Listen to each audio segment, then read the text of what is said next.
नमस्कार साथियों, smart study root channel पुनः आपका हार्दिक स्वागत। साथियों, आज के इस इम्पोर्टेंट सेशन में बात करेंगे जो इनडायरेक्ट स्पीच है उसमें इंटरोगेटिव अगर सेंटेंस आ गया तो उसको हम कैसे चेंज करेंगे।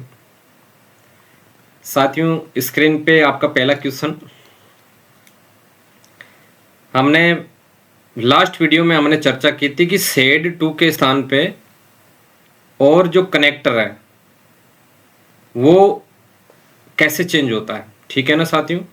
क्योंकि जो सेकंड सेंटेंस जो इन्वर्टेड कोमा के अंदर है यानी कि आरएस का जो भाग है, अगर ये हेल्पिंग वर्ब से स्टार्ट हो रहा है, अगर ये डब्ल्यू एच वर्ड से स्टार्ट हो रहा है तो इसकी क्या पहचान होगी, इंटरोगेटिव की ये पहचान होगी कि जो वाक्य हेल्प या तो हेल्पिंग वर्ब से स्टार्ट होगा या डब्ल्यू एच वर्ड से स्टार्ट होगा, ठीक है ना साथियों। तो इसको कैसे चेंज करेंगे। ही आ गया, से टू के स्थान पे देखो हेल्पिंग वर्ब से स्टार्ट हुआ है, डू से स्टार्ट हुआ है, ठीक है ना। तो से टू के स्थान पे अपन को क्या करना है, वेरी सिंपल आस्क्ड करना है, उसके बाद में राम लिखना। कनेक्टर जो यूज होगा वो कौन सा होगा, इफ यूज होगा, ठीक है ना। ये हमें जरूर ध्यान रखना, इफ या वेदर। और उसके बाद में हमें यहाँ पे जो है ना सब्जेक्ट लेना, हेल्पिंग वर्ब नहीं लेनी ये। उसके बाद में सब्जेक्ट का स्थान होता है, यू जो होता है सेकंड पर्सन ऑब्जेक्ट के अनुसार चेंज होता है। हमने लास्ट वीडियो में, अगर किसी को समझ में नहीं आया तो जो पिछले वीडियोज है उनमें आप जाके देख सकते हो कि वो कैसे चेंज होगा। उसके बाद में इफ आ गया, इफ के बाद में जो यू आया हुआ है वो राम के अनुसार चेंज होगा, ठीक है ना। तो राम पुरलिंग है तो पुरलिंग के लिए अपन जो है वो ही यूज करते हैं। तो यहाँ पे ही आ गया। डिड जो है ना वो किस में चेंज होगा, हमने ये पढ़ा था कि एक्टिव और पैसिव पढ़ा था। एक्टिव पैसिव में प्रेजेंट का प्रेजेंट में चेंज होता है, पास्ट का पास्ट में चेंज होता है, लेकिन डायरेक्ट और इनडायरेक्ट हम चेंज करते हैं।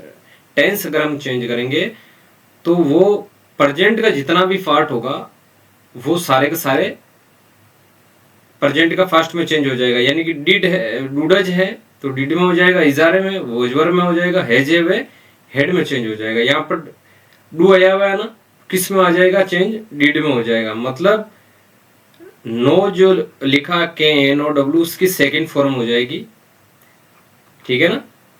और उसके बाद में हिज नेम आ जाएगा, ठीक है ना साथियों। और लास्ट में जो है फुल स्टॉप यूज करना है, ठीक है। तो यहाँ पे ये यूज नहीं करना है, ठीक है। क्वेश्चन मार्क यूज नहीं करना लास्ट में, क्योंकि हमने इनडायरेक्ट बनाया है, ठीक है। डायरेक्ट अपन या डायरेक्ट में अपन यूज करते हैं, लेकिन इनडायरेक्ट में यूज नहीं करते हैं, फुल स्टॉप यूज करते हैं। उसके बाद में second sentence, do you want to ensure your sums or not, she said, ठीक है। तो लास्ट में सी सेड आया हुआ, तो अपन स्टार्टिंग में करते हैं सी सेड की जगह अपन क्या कर लेंगे, सेड की जगह अपन क्या कर लेंगे, सेड की जगह अपन आस्क्ड कर लेंगे, आस्क्ड। उसके बाद में क्या यूज करना है, उसके बाद में इफ यूज करना है, ठीक है ना। और डू आया हुआ ना, क्योंकि डू आया हुआ इंटरोगेटिव सेंटेंस की ये पहचान है। तो यहाँ पे उसके बाद में सब्जेक्ट अपन को देखना है, ठीक है। तो सब्जेक्ट यहाँ पर यू आया हुआ है, ऑब्जेक्ट के अनुसार चेंज होता है। यहाँ पर देखो ऑब्जेक्ट हमारे दिया हुआ नहीं है तो हम यहाँ पे कर सकते हैं, मी कर सकते हैं। तो क्या आएगा यहाँ पे, मी का सब्जेक्ट क्या हो जाएगा, क्योंकि यहाँ देखो सब्जेक्ट की जगह है, इफ के बाद में सब्जेक्ट यूज होगा। तो यहाँ पे देखो मी तो सब्जेक्ट है नहीं क्योंकि मी ऑब्जेक्ट है, तो यहाँ पे मी का सब्जेक्ट अपन को करना आई, ठीक है ना। और उसके बाद में डू जो दिया हुआ है, डू को अपन डिड में चेंज करेंगे। तो देखो वांट है ना, वांट वांट, तो ये तो सिंपल हो गया ना, प्रेजेंट हो गया। ये तो पास्ट में करना है तो ईडी जोड़ देना, सेकंड फॉर्म बना देना उसकी। आगे क्या करना है अपन को, टू एंश्योर योर सम और नॉट, ठीक है ना। अगला question, are you playing cricket, I said to him. तो आपको क्या करना है, देखो आई आया हुआ है ना, देखो यहाँ पर देखो लास्ट में देखो किसने किसको कहा, मैंने उसको कहा, आई सेड टू हिम। तो यहाँ पे क्या करना है, आई है, उसके बाद में सेड टू के स्थान पर आस्क्ड करना है। क्यों करना है, क्योंकि देखो ये हेल्पिंग वर्ब से स्टार्ट हो रहा है, आस्क्ड हो गया, उसके बाद में हमें क्या करना है, हिम लेना है, उसके बाद में दोनों वाक्यों को जोड़ना है। तो दोनों वाक्यों किससे जोड़ना है, इफ से जोड़ना है। क्यों जोड़ना है इफ से, क्योंकि ये हेल्पिंग वर्ब से स्टार्ट हो रहा है। उसके बाद में इफ के बाद में सब्जेक्ट का स्थान है, तो सब्जेक्ट हमारे पास क्या है, यू है। यू ऑब्जेक्ट के अनुसार चेंज होता है। देखो आर वी का ये भाग है, आर वी का, ठीक है ना, इसके ऑब्जेक्ट के अनुसार चेंज होगा, ठीक है ना। वो क्यों होगा, वो आपको पता है कि अपन किसी से बात करते हैं, बोलते हैं, तो यू तो सामने वाले को ही अपन संबोधित करता है, ठीक है ना, सब्जेक्ट को नहीं। सब्जेक्ट के रूप, मैंने उससे कहा कि आप, यानी कि मैंने जो किससे कहा, सामने वाले को कहा, हिम को कहा ना, तो यहाँ पे हिम का सब्जेक्ट क्या आ जाएगा, ही आ जाएगा, ठीक है ना। और इजारिम किस में चेंज होगा, वोज वर्ब में चेंज होता है, तो वोज ही के साथ वोज आ जाएगा, प्लेइंग और प्लेइंग क्रिकेट, ठीक है। अगला जो है क्वेश्चन है, he said to me, he said to me.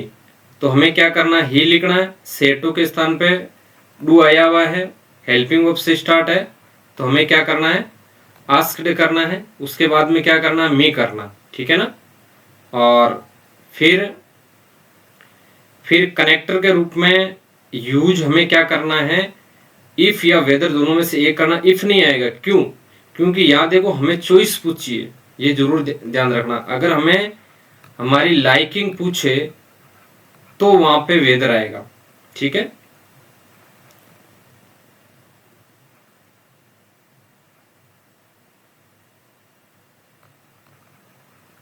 Weather आएगा, ठीक है ना। उसके बाद में यू जो आएगा, यहाँ पे यू सामने वाले को कह रहा है, सेकेंड ऑब्जेक्ट के अनुसार चेंज होगा, तो इसका क्या आएगा,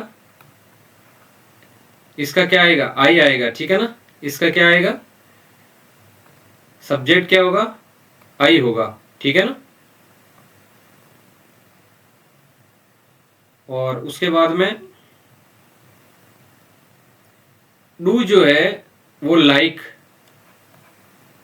देखो लाइक आया हुआ है, इसमें डू जुड़ा हुआ है, अपन को क्या करना है, सेकंड फॉर्म बनानी है उसकी, तो लाइक्ड आ जाएगा। उसके बाद में टी और कॉफी, ठीक है ना।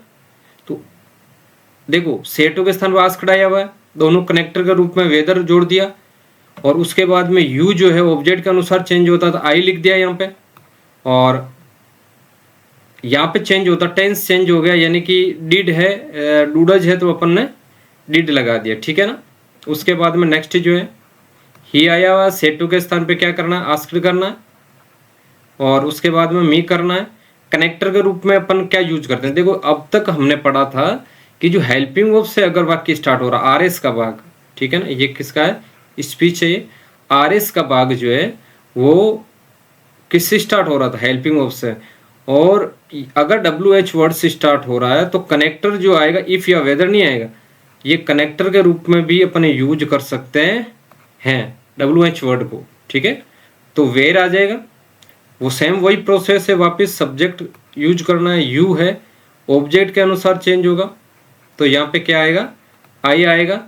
इजारेम किस में चेंज होगा, वोजवर में चेंज होता है, ये हम पढ़ चुके हैं कैसे टेंस को चेंज किया जाता है।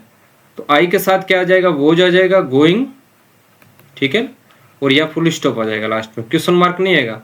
क्वेश्चन मार्क बिल्कुल भी, ये जरूर ध्यान रखना है, क्वेश्चन मार्क 4 ऑप्शन में क्वेश्चन मार्क भी अपन को दिया हुआ रहता, ठीक है, वो अपन गलती कर देते हैं। नेक्स्ट जो दिया हुआ है कपिल, सेड टू के स्थान पे क्या करना है, आस्क्ड करना है, मी, उसके बाद में कनेक्टर के रूप में अपन कंजंक्शन वर्ड जो है ना वोट लगाएंगे, यू जो है मी के अनुसार चेंज होगा, तो आई आ जाएगा। और अब देखो यहाँ पर वोजवर जो है वो किस में चेंज होगा, वो जो है हेड बीन में चेंज होता है, ठीक है ना। वो जो किस में होता है, हेड बीन में, और हेड बीन के बाद में आईएनजी आता है, ये जरूर ध्यान रखना। हेड और लास्ट में हेड बीन जो है वो चेंज नहीं होते, ये भी अपन को ध्यान रखना है, ठीक है। अगर विल सेल अगर आता है यहाँ पर विल सेल, तो विल वुड में चेंज हो जाता, सेल सेल किस में चेंज होता, शुड में चेंज हो जाता, ठीक है ना। जैसे अगर सेंटेंस दिया हुआ है यहाँ पे, मान लो कि यहाँ कैन आता, क्या आता, कैन आता, तो किस में चेंज होता, कैन किस में चेंज होता, कुड में चेंज होता, ठीक है। तो साथियों आज के सेशन में अपन ने चर्चा की थी इंटरोगेटिव जो सेंटेंस है उसको अपन कैसे चेंज करते हैं, डायरेक्ट से इनडायरेक्ट जो है। आई होप कि आपको ये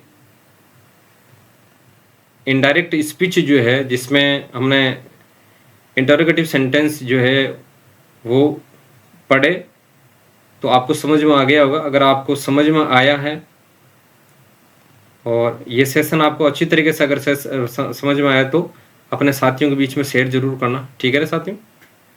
और मिलते हैं नेक्स्ट वीडियो में इसी जोश और उत्साह के साथ में। जय हिंद, जय भारत।